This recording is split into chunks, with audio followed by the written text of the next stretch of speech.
So, for the last 5 years, I've worked as head of IT for a security pentesting company.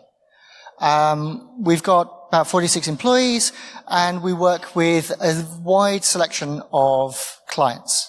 So, before I get too into the weeds, probably most of you know this one. What is pentesting? Pentesting is basically checking the security of systems and buildings and whatever it is that our customers pay us to do. There are a lot of different types. For this audience, most of you know, so I'm going to move on. Now, it's 2025. The reality is the security landscape is very hostile. Every single one of us, whether we are a business, whether we are an individual, whether we are a government ministry, we have a target on our back. Some of us, the target is bigger than others, but everybody has a target. Now, my threat model is not your threat model, and every single one of us needs to think about that. So, hands up. Who in this room has done a threat modeling exercise at their current employer? Okay. Keep your hands up if you've redone that exercise since January the 20th, 2025. One of you. Oh no, two. One at the back. Threat modeling is not a one-time event. The world changes. You have to do it time and time again, regularly. When the government changes, you need to redo your threat model. When governments in different countries change, you have to redo your threat model. And when you do that threat model, you need to calculate what are the risks, what are the threats, how likely are they? And you need to remember, it might be a carefully calculated risk, but how good is your maths? Now, I'm talking in a company context here, but as individuals, we can all benefit from threat modeling. I'm going to point you to a talk from 2 years ago by Danny at this event about personal threat modeling of your digital footprint. Everyone should go watch it. It is, even now, incredibly relevant. So, most organizations, they go, oh, we'll install Microsoft Defender, that'll catch most things. Yeah. With pentesters, that doesn't work so well. We had one of our pentesters who did not have Defender installed, and we installed it. Anyone want to guess how many Defender alerts I got in the next couple of hours? 0? 1,000? Between the two. It was about 320. The flaw in the plan was I had an email set up, so I would get one email for every single alert that we got. Yeah, that denial of service my inbox for basically the evening. Because whilst the Defender alerts can set off 320 very quickly, Microsoft rate limits the email alerts. One thing we have found is you can set a exclude directory, which means that you can keep all your toys in that one folder and Defender doesn't detect it. But we have discovered that on macOS, if you have a VM in VMware Fusion, it shares a paste buffer with the main operating system. So when you select some sort of interesting SQL injection or a buffer overflow or something in your VM, it sends off an alert in the host, even though you got it confined. That was a fun one to debug. So, my background is in networking. Many of you will have studied networks as part of your education. And we talk about the 7-layer OSI model. And the reality is, there's actually 10 layers. Layer 8, the one they don't teach you at uni, is the meat sack at the keyboard. Layer 9 is their boss. And layer 10 is the government. And if you think, what the hell, government? What's that got to do with security? In the last year, we've had the British government talking about asking Apple to backdoor their systems. We've had the Swedish government talking about trying to require backdoors into systems. Layer 9, what if you have a manager that wants to push everything into the cloud? There are vulnerabilities at each level. And most of them are at layer 8. So, hands up. Who scanned the QR code that was on the start of the slides? I love doing security conferences. I did this at a network conference in Stockholm a few months ago. Quite a few more people, and some of them lied because I checked the logs. So, if you scanned that QR code, it did not get you a copy of the slides. It took you to my website, and it takes you to a page that says, you scanned an untrusted, unknown QR code. Was that a good idea? One of my pet hates is QR codes being put up in display. It is encouraging bad behavior, because you've got no idea where that comes from. An example for this is parking signs in the UK. So, they put up these signs where you scan a QR code, it takes you to a website, you type in your credit card details and your registration number, you buy your parking ticket. Except people realize that you can come along, you can put a sticker over the official QR code, redirect them to another website, steal everybody's credit card details, and they get a parking ticket for not having paid for parking. It's a double whammy. And yet we encourage people, yeah, it's fine to scan a QR code. No, it's not. Just as it's not okay to click on links in emails, which we still encourage for some utterly crazy reason in 2025. No matter what you do, your users will be stupid at some point. Whether that is through malice or whether that is just they make a mistake. There is no such thing as human error. There is only bad design. Do not send links. Do not send QR codes. Now, the other thing that I've really come to learn recently is the easiest way to get access is to ask. Anyone here heard of the clothing company Marks and Spencer's in the UK? Anyone tried buying from their online shop in the last 6 months? They've had an outage that took them offline 4 months. And the way they got access was they phoned up the help desk and they said, could we have access, please? And this happens time and time again. Because the reality is, if somebody phones you up, how are you going to know that that voice is actually that person? In an age of deep fakes and sparkling autocorrect and all of that stuff, the only way you can be reasonably sure is if that person is stood right next to you and you have some way of proving their identity. You'd be amazed how often that is missed out. So, no matter what happens, your users will set bad passwords. Even if you try and enforce password policies. So, NIST has fortunately changed their advice recently, because it used to be that you needed to have, 12 characters, it needed to have an uppercase and a lowercase and all of that sort of stuff. The advice these days is it just needs to be a long password, and it should not expire. Even now, there are a lot of systems where you have to change your password every 90 days.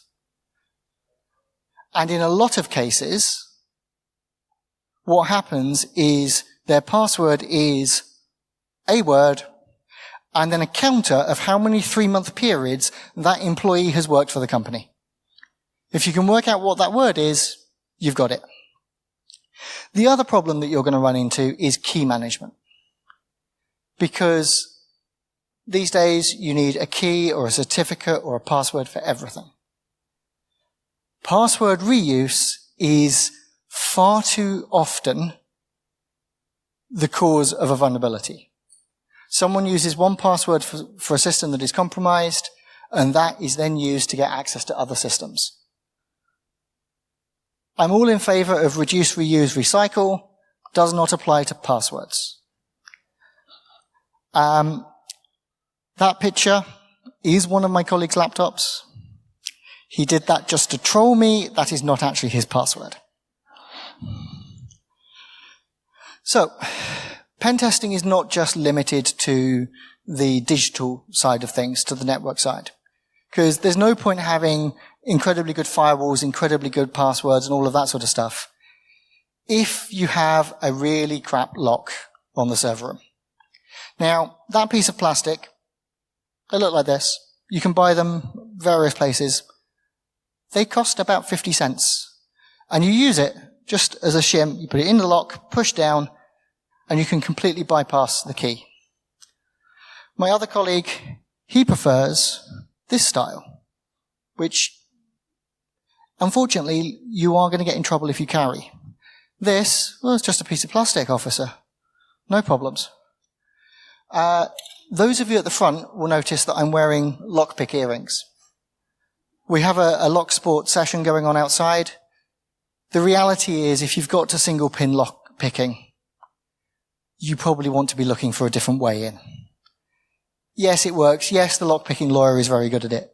The reality is, most of us aren't. So, when you've got your systems, do you know what you have installed on them? This was a message I got from one of my colleagues. How can I make a directory when you don't have mkdir and you don't have touch? You're using a restrictive shell, rbash. Anyone want to have a guess? How do you create a directory in that environment? tar? Nope, tar doesn't work. Syscall doesn't work because it's a restrictive bash. No, the answer is wget. Wget will allow you to make a directory. Why is this important? So this led to a CVE on some Cisco equipment. There was a cron job that would check a particular directory and execute the scripts in it. And the directory was empty, well, it didn't exist, so the cron job didn't do anything, but it was executing as root. If you could create that directory and put a script in there, it would be executed as root. You have just managed to get privilege escalation. Why was wget needed on a piece of Cisco equipment? No one knows. This is a problem that we all have to manage, particularly with using things like Docker. When you download a Docker image off the web, do you know what version of libSSL is installed in there? No. This is also a problem as an admin. On my router, I've got nmap and I've got tcbdump installed because for me, when doing diagnosis, that's really useful. But it's also, if a hacker gets access, the machine is preloaded with the tools they need. Be careful what you leave laying around. So, the next thing you need to remember is work on the assumption it's not a question of if you will be hacked, it's a question of when. Hands up if you have backups. Keep your hand up if you've recently checked that backup. Oh, that's not bad. I like to say, blessed are the paranoid, for they test their backups. Many years ago, at the start of my career, I was a lowly apprentice, and one of my jobs was to change the backup tapes. And we got a request to do a restore from last night's backup. And the sysadmin went to the backup. Empty. Uh-oh. Check the night before. Empty.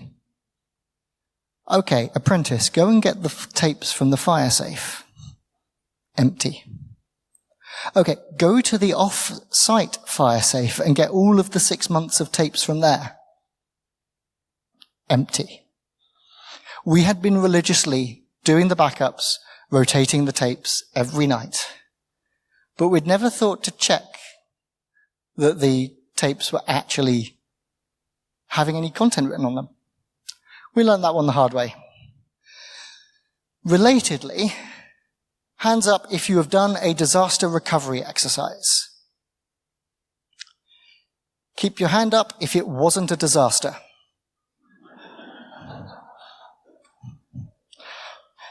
Yeah, there's an awful lot of organizations which do a disaster recovery exercise, and it is a disaster.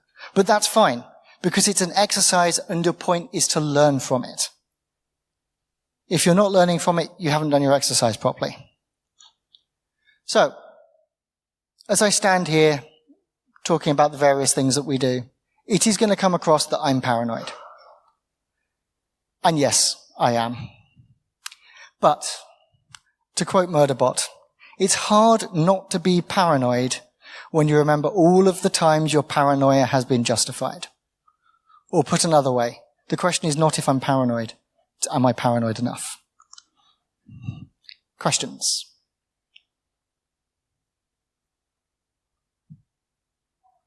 Do we have a microphone? We have, sorry. It's almost the weekend. Huh? Oh, sorry. Okay, I'm on. I'm just curious, what did you do with the backups that were empty? How did you recover, or did you just go on with the reality? In that situation, we changed the settings to make sure that they were actually doing the backups. And we just had to apologize to our colleague. Sorry, we don't have the file you're asking for. Backups are not perfect.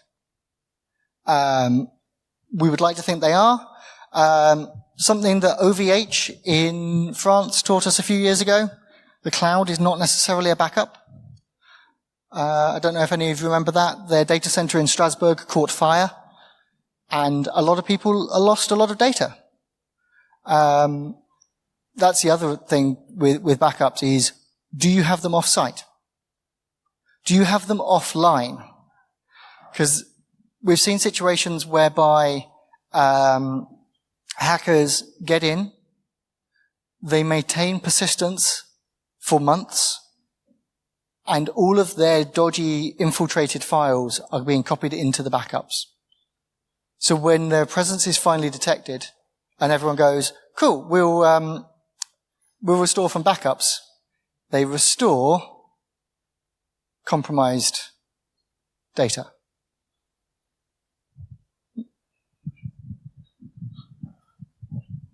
I would like to elaborate a bit on that, because that's, I think, interesting, because you have a cycle, of course, and if you keep your backups off-site, that's good, but there is also a cycle there.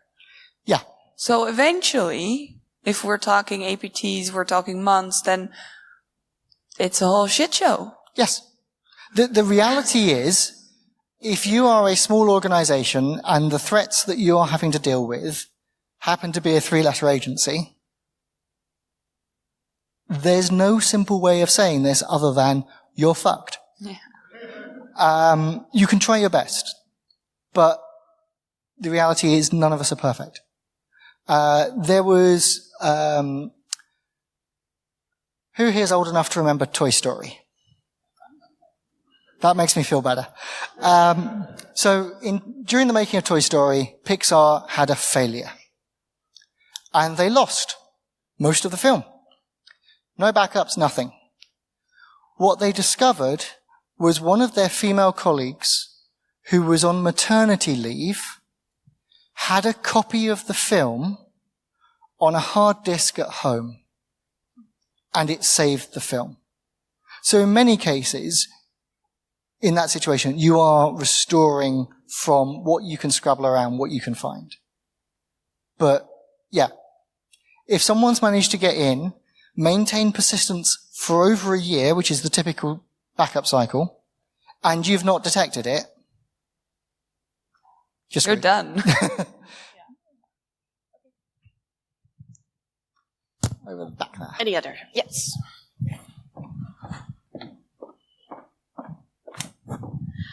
Thanks for your talk. So my question relates to what you said at the beginning, which was don't send links and don't scan untrusted QR codes, and something about encouraging bad behavior. And I'm talking about the general public. Yeah. Because of course, people who work at companies also have a personal life, right?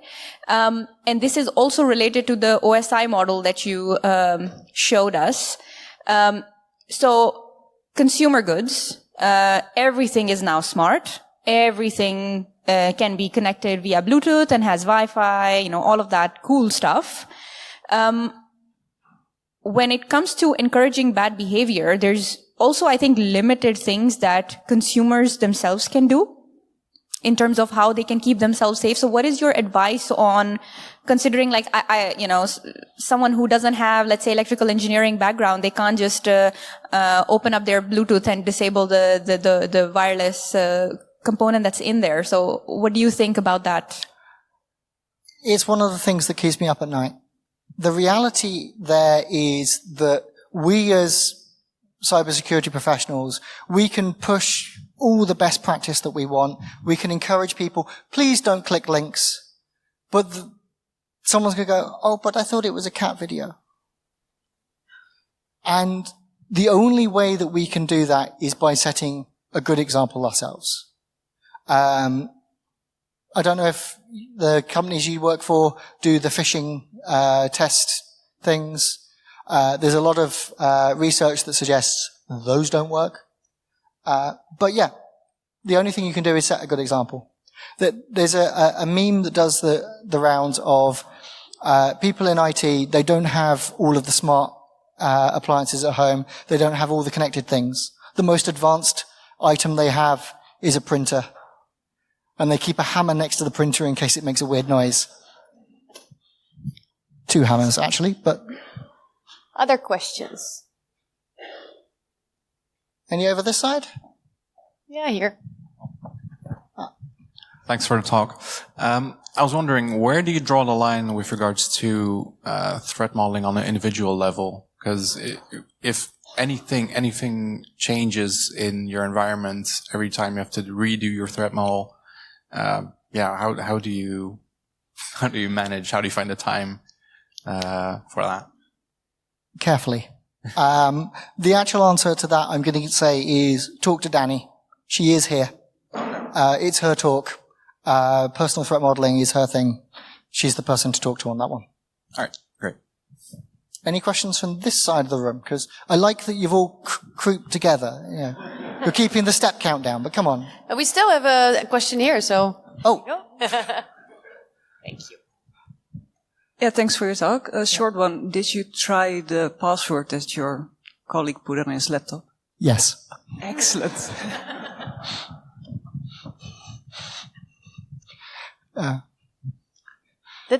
Here, now there are there's one over questions. there. Nice.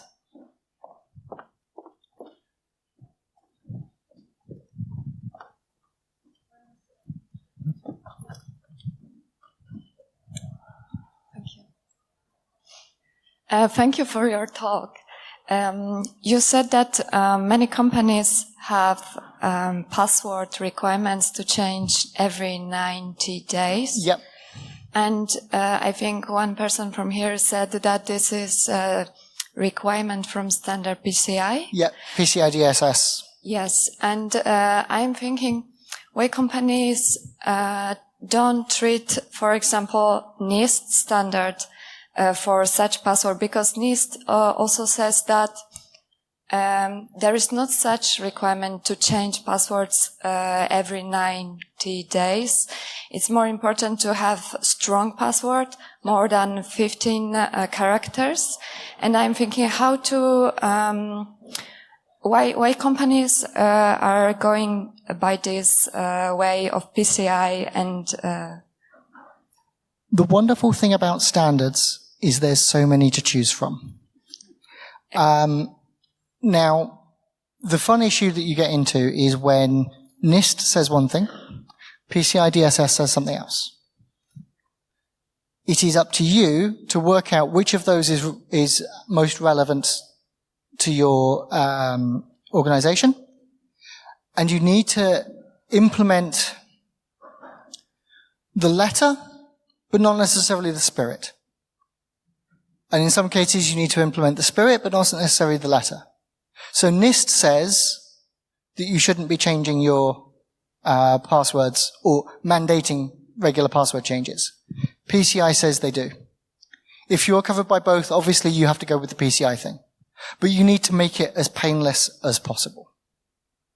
Because otherwise you are going to end up with people where their password is their name and a counter. And that happens a lot. Either that or it's Snow White and the Seven Dwarfs, Berlin.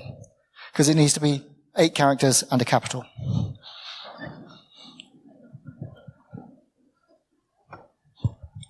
At least somebody got that one. Maybe one last question somewhere in the room? Not in the back? No, I'm just kidding.